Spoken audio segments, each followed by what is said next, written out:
The leaks were never meant to be seen. Classified Russian defense files, smuggled out by hackers and analyzed by Western intelligence, revealed a chilling partnership. Moscow was secretly training China's airborne forces, not just in theory, but in combat drops, sabotage tactics, and night assaults. And it wasn't just training. The documents listed shipments, amphibious assault vehicles, BMD-4Ms, Sprut anti-tank guns, troop carriers, and thousands of new parachute systems. Enough gear to outfit a full airborne brigade, enough to send shockwaves across the Taiwan Strait. By themselves, these reports would be alarming, but satellite imagery confirmed what the files suggested. Airfields in China's Fujian province, facing Taiwan across barely 100 miles of water, were filling with transport aircraft. Il-76 Sit-in heavy lifters, capable of deploying entire battalions in a single night. On the tarmac, brigades of soldiers drilled under floodlights, helmets on, chutes packed, Russian advisors watching. The estimate was staggering. More than 3,000 paratroopers, trained, armed, and organized with Russian help, standing by for insertion. Not a theoretical war game, not an empty exercise, a force built to strike deep behind enemy lines. Taiwanese radar screens flickered. In Washington, analysts whispered what no one wanted to say out loud. If those transports lifted off at dawn, Taiwan would be facing the largest airborne assault of the 21st century. And so the question burned across the Pacific. Were these troops still rehearsing? Or were they hours away from rewriting history? Taiwan is no ordinary island. It is a fortress in the Pacific, home to 23 million people, armed to the teeth, and host to the world's most advanced chip factories, the silicon lifeblood of the global economy. For decades, its rugged mountains and coastline have been carved into strongholds, bunkers, and missile sites, all designed for one purpose: to survive the day China decides to strike. For Beijing, Taiwan is more than a neighbor. It is unfinished business. The Communist Party calls it a renegade province, a piece of China that must be reunified, by diplomacy if possible, by force if necessary. Every Chinese leader swears to complete the mission, and every year that mission grows more urgent. But here lies the problem. An amphibious invasion across the Taiwan Strait is one of the hardest operations in modern warfare. 100 miles of open water, minefields, coastal missiles, a defense grid designed to shred landing craft before they even reach the sand. So, China looks to the sky. Paratroopers. With one coordinated strike, thousands of airborne soldiers could descend behind Taiwan's defenses.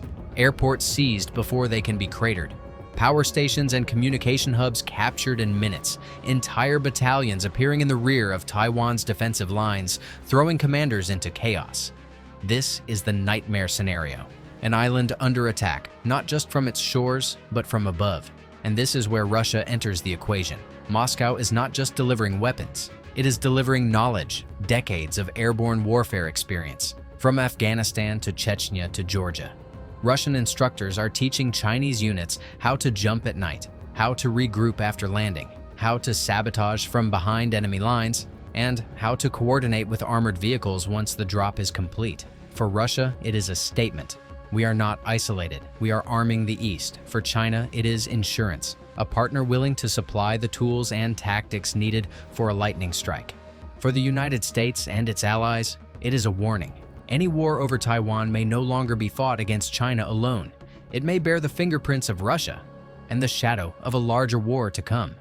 At the top, 37 BMD-4M amphibious assault vehicles, Russia's most advanced airborne infantry fighting machines. Light enough to be parachuted from cargo planes, yet armed with a 100mm cannon and anti-tank missiles, they give paratroopers heavy firepower the moment they hit the ground.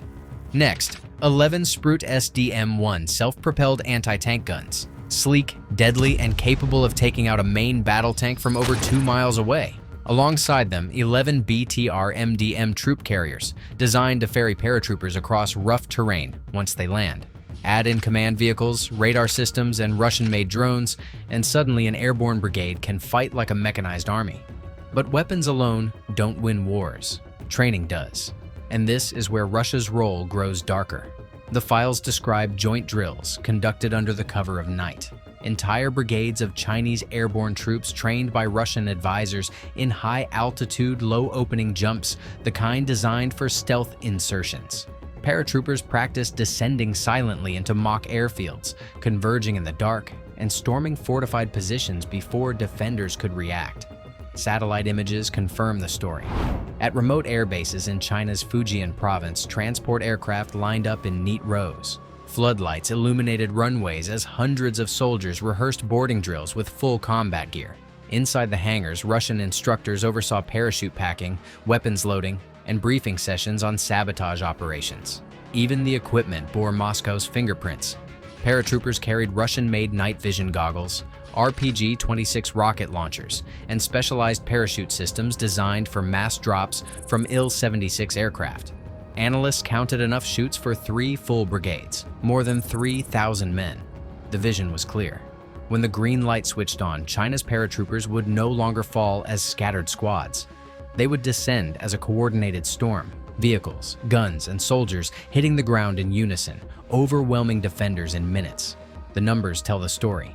37 fighting vehicles, 11 tank killers, over 3,000 trained airborne soldiers, enough to seize multiple airports, cut supply lines, and paralyze Taiwan before reinforcements could arrive. And behind it all, Russia's silent hand, shaping China's airborne army into a weapon designed for one battlefield: Taiwan. Disclaimer: what follows is a dramatized what-if scenario based on reported weapons transfers and training. The events described did not happen. They are a plausible reconstruction of how a coordinated airborne assault could unfold if the forces described were committed. Night falls over the Formosa Strait. A cold wind whistles across the water, carrying nothing but the sound of distant waves and the low, steady thrum of heavy transports lining up on mainland runways. At 2 o'clock, under blackout conditions, the first Il-76 taxis. Crews perform final checks. Paratroopers, men drilled in Russian techniques, strap into their seats. Radios whisper coordinates. Overhead, the sky is a patchwork of satellite shadows and surveillance beams. Below, coastal radars track the horizon. Whether those radars see everything is the gamble. At 3:10, the Il-70s lift. The night sky is split by contrails as dozens of heavy transports form into serials.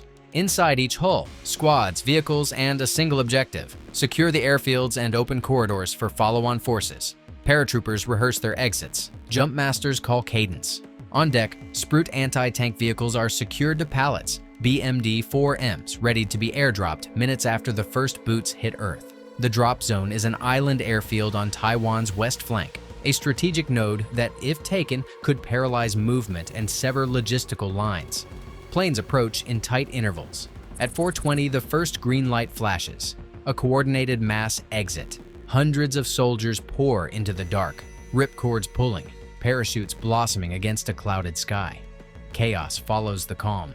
Landing is violent. Tangled lines, scattering troops, some thrown into scrub and irrigation ditches. But the training shows its price.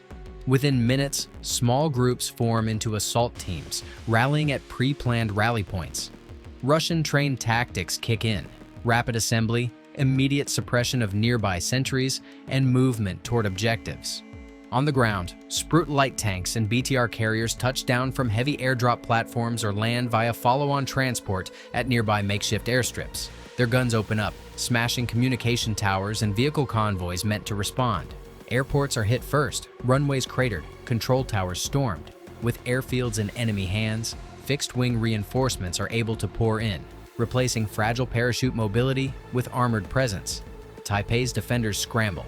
Local rapid response units and reservists mobilize, but surprise and the simultaneity of attacks across multiple points force command into reactive mode. Communications are partially severed. Smoke plumes mark seized logistics hubs. In the first 2 hours, the invaders secure critical nodes: an airbase, a coastal logistics depot, and a radar station, each seizure multiplying the crisis. At sea, missile batteries on offshore islands and mainland escorts attempt to interdict sea lift and airlift. Carrier strikes, if available, must thread the needle between anti-ship missiles and dense air defenses. Cyber attacks, launched as an opening salvo, pepper Taiwanese networks, slowing coordinated counterattacks and muddying situational awareness. By dawn, the picture is grim. Multiple strategic points in chaos, a corridor opened for reinforcements, and Taiwan's defenders fighting to regain the initiative. But the scenario is fragile. Airdrops are notoriously vulnerable, logistics tenuous, and international reaction could reshape the next moves within hours. The instant Taiwanese radars lit up with the signature of mass transport aircraft, alerts rippled far beyond the island. In Hawaii, Pacific Command relayed an urgent flash. China has launched an airborne assault. In Washington, the Pentagon's Crisis Center came alive. A scenario planners had wargamed for decades, now unfolding in real time. The first to react was the U.S. 7th Fleet, stationed in Japan. Anchored around the aircraft carrier USS Ronald Reagan, the fleet surged toward the Taiwan Strait. Destroyers armed with Aegis missile defense systems fired up their radars. FA-18 Super Hornets and F-35 stealth fighters roared from carrier decks, prepared to intercept transport aircraft still ferrying troops across the strait. From Okinawa, U.S. Marines of the 3rd Marine Expeditionary Force began loading amphibious assault ships. Their orders: prepare for rapid deployment to reinforce Taiwan's coastal defenses or conduct counter-operations on captured airfields. Japan's government invoked its right to collective defense under new security laws. Japanese F-15 and F-35s launched from bases in Okinawa, circling the East China Sea as a shield against Chinese aircraft pushing too far north. South Korea, monitoring nervously, placed its own forces on heightened alert. Australia issued a statement within hours, promising logistical support and intelligence cooperation. And in NATO headquarters in Brussels, emergency meetings stretched into the night. A clash in the Taiwan Strait was no longer a regional matter. It was a potential trigger for a global confrontation. At sea, the standoff escalated. Chinese destroyers shadowed American carriers, while submarines prowled the depths, unseen but felt. Above, the skies bristled with fighters on both sides, their radars painting each other in silent warning. In orbit, satellites shifted, focused, relaying streams of intelligence back to Washington and Beijing. For the U.S., the immediate dilemma was brutal. Should its fighters engage Chinese transports already airborne, potentially shooting down hundreds of paratroopers mid-flight? Or should they wait until the troops hit the ground, risking a fait accompli as airfields and cities fell? Meanwhile, Russian officials remained silent, but Western analysts saw the unmistakable imprint of Moscow in the weapons on the ground and the tactics in play. This was no longer China acting alone. It was the spear point of a Eurasian axis testing America's resolve. And across the Pacific, one truth grew louder with every hour. If the United States committed fully, this would not stop at Taiwan. The world was sliding toward a new kind of war, a war of alliances, oceans, and skies. In every war game, the first question is simple. What happens if the plan works? Scenario 1. Collapse. The airborne assault goes exactly as rehearsed. Within hours, 3,000 Russian-trained paratroopers seize 3 airfields and open corridors for reinforcements. Armored BMD-4Ms roll down runways. Sprut anti-tank guns cut through Taiwanese armored brigades before they can regroup. Cyber strikes jam command networks, isolating frontline units. Taipei's government faces paralysis. Communications falter, airports burn, and military logistics crumble. By the end of the second day, Chinese amphibious landings connect with airborne units, creating a beachhead that stretches across Taiwan's western shore. Reinforcements flood in by sea and air. Analysts predict the island could fall within 72 hours, presenting the United States with a catastrophic dilemma: intervene at massive cost or watch an ally be erased. But history warns, airborne assaults rarely unfold so cleanly. Scenario 2. Containment. Taiwan's defenders adapt. Reserve brigades, drilled for urban warfare, swarm paratrooper drop zones before armor can arrive. Shoulder-fired missiles ambush BMDS in city streets. Taiwanese F-16s and drones, guided by American intelligence, hunt down Il-76 transports before they can deliver reinforcements. Captured airfields become death traps. Instead of gateways, they turn into kill zones, bombarded relentlessly by precision strikes. Paratrooper brigades find themselves cut off, surrounded, and starved of supplies. By the third day, hundreds surrender, and survivors scatter into hills, hunted down by local forces. In this scenario, China faces disaster. Thousands of elite troops lost, prestige shattered, and Russia's fingerprints on the wreckage. International condemnation hardens into action. Economic sanctions strike harder. US and allied forces tighten their encirclement. Beijing gambled on a lightning strike and paid in blood. The truth lies between these extremes. War is rarely decisive in days, but both paths reveal the stakes. Either Taiwan falls before the world can react, or the invasion stalls in fire and ruin. And in both cases, the shadow looms. Once Russian-trained paratroopers jump, the fuse of escalation is lit, and there may be no way to snuff it out. Behind the smoke and speculation lies the deeper truth. Russia's support for China's airborne forces is more than military cooperation. It is a geopolitical signal. For Beijing, the message is confidence. China's military modernization has been rapid, but airborne assault is a demanding art, one that Russia has refined for decades. By importing that experience, China closes critical gaps in its invasion playbook. It tells Taiwan and Washington alike, "We are learning from the masters of airborne war." For Moscow, the message is defiance. Sanctioned, isolated, and bleeding resources in Ukraine, Russia still shows it can shape global conflicts. By helping China, it strengthens a partner capable of pinning down US forces in Asia. It tells the West, "You cannot contain us. We have allies, and we will arm them." For the world, the consequences are stark.